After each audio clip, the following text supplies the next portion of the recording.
कल्पना कीजिए, एक ऐसा समय जब समंदर की लहरें अपने साथ सिर्फ नाविक नहीं बल्कि तकदीरें लेकर आती थीं। 1600 का साल था। लंदन की धुंध भरी गलियों में कुछ व्यापारियों ने एक सपना देखा।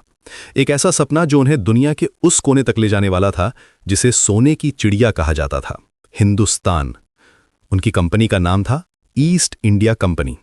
कागज पर यह बस एक ट्रेडिंग कंपनी थी जिसका मकसद था मसाले, रेशम और हिंदुस्तान की बेशकीमती चीजों का व्यापार करना।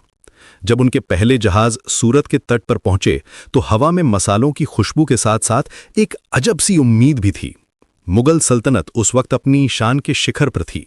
जहांगीर के दरबार की चमक दमक देखकर अंग्रेजों की आंखें चौंधिया गईं। उन्होंने हाथ जोड़े, तोहफे पेश किए और बस एक छोटी सी इजाजत मांगी, व्यापार करने की इजाजत। उन्हें क्या पता था कि ये व्यापारी तराजू के साथ साथ तलवार का सौदा भी जानते थे। मुगल बादशाहों ने उन्हें बस व्यापारी समझा, आने वाले तूफान का अंदाजा किसी को नहीं था। उन्होंने अंग्रेजों को अपनी जमीन पर फैक्ट्री बनाने की इजाजत दे दी। ये वो पहली भूल थी जिसकी कीमत हिंदुस्तान को अगली 2 सदियों तक चुकानी पड़ी। पर सवाल यह है कि मुट्ठी भर अंग्रेज इतने विशाल देश पर कब्जा करने की सोच भी कैसे पाए? इसका जवाब हमारे अपने ही घर में छुपा था। हिंदुस्तान तब एक देश नहीं बल्कि सैकड़ों रियासतों का एक झुंड था। दिल्ली में मुगल कमजोर हो रहे थे और हर राजा, हर नवाब खुद को बादशाह समझता था। एकता, ये शब्द शायद किताबों में ही रह गया था। हैदराबाद के निजाम, बंगाल के नवाब, मराठे, मैसूर के सुल्तान सब एक दूसरे से लड़ रहे थे। हर कोई अपने पड़ोसी को नीचा दिखाकर खुद को बड़ा साबित करना चाहता था और अंग्रेजों ने इसी कमजोरी को अपनी सबसे बड़ी ताकत बनाया। वो एक राजा के पास जाते, उसे दूसरे के खिलाफ मदद का वादा करते और बदले में जमीन और ताकत का एक टुकड़ा हासिल कर लेते। उनकी नीति साफ थी, फूट डालो और राज करो। वो जानते थे कि जब भाई ही भाई का दुश्मन हो तो बाहर वाले के लिए दरवाजा अपने आप खुल जाता है।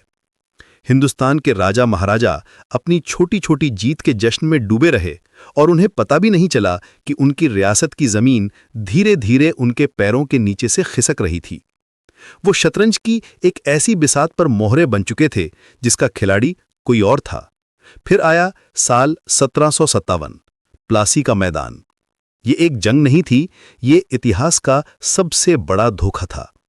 एक तरफ था बंगाल का नवाब सिराज उद्दौला अपनी 50,000 की सेना के साथ और दूसरी तरफ था रॉबर्ट क्लाइव सिर्फ 3,000 सैनिकों के साथ।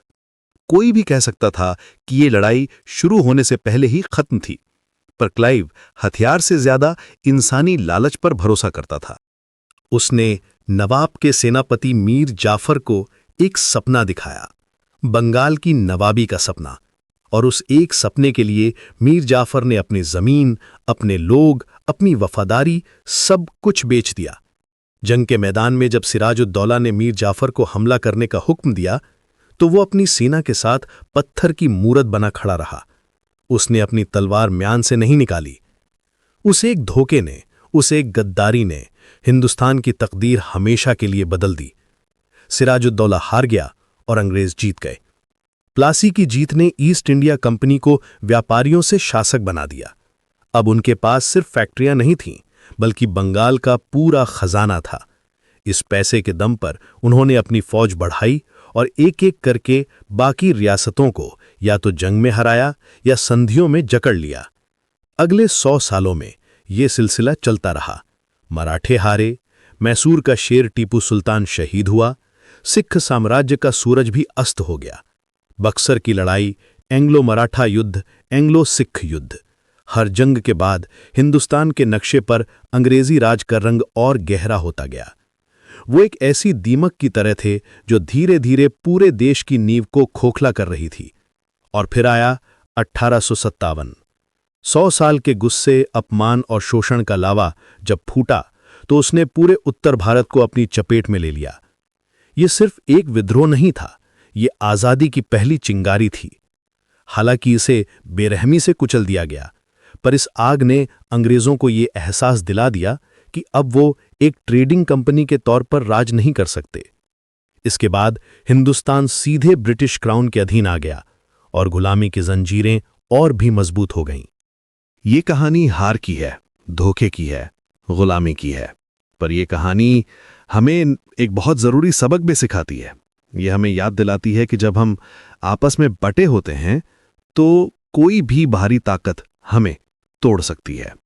सोने की चिड़िया को लोहे की जंजीरों में इसलिए नहीं जकड़ा गया कि दुश्मन ताकतवर था, बल्कि इसलिए कि घर के लोग एक नहीं थे। आज जब हम आज़ाद हैं तो इस इतिहास को याद रखना हमारी जिम्मेदारी है। ये याद रखना कि एकता से बड़ी कोई ताकत नहीं। ये कहानी एक चेतावनी है कि इतिहास की भूल को दोहराया ना जाए, क्योंकि एक मजबूत देश की नींव उसके लोगों के भरोसे और एकता पर ही टिकी होती है।